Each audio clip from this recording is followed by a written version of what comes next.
Just like with other cabinet components, you can remove the side panel entirely if your design requires it.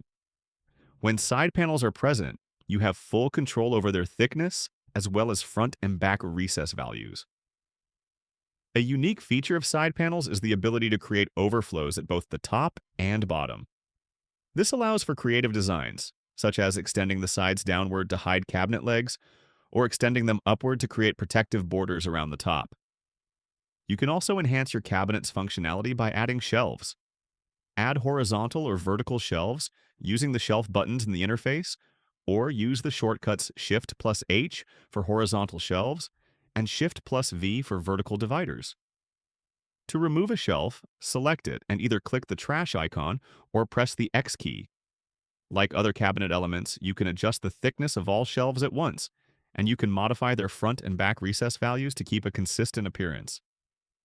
By default, EasyForm Studio spaces shelves equally within the cabinet.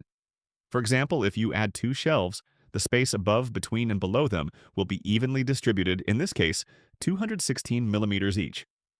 If you later change the cabinet height, shelf spacing adjusts automatically to maintain equal distribution without needing manual recalculation. When needed, you can also modify individual shelf positions for specialized storage. As soon as you do, EasyForm Studio automatically calculates the space above and below that shelf. Shelf width is set by default to take up the entire available inner width of the cabinet. This works well for fixed shelves. However, if you want to design adjustable shelves that can be pulled out and repositioned, it is better to make them slightly narrower by controlling the width property. As we saw earlier, scaling operations also automatically calculate shelf positions. These features give you precise control over your shelves while eliminating tedious manual calculations.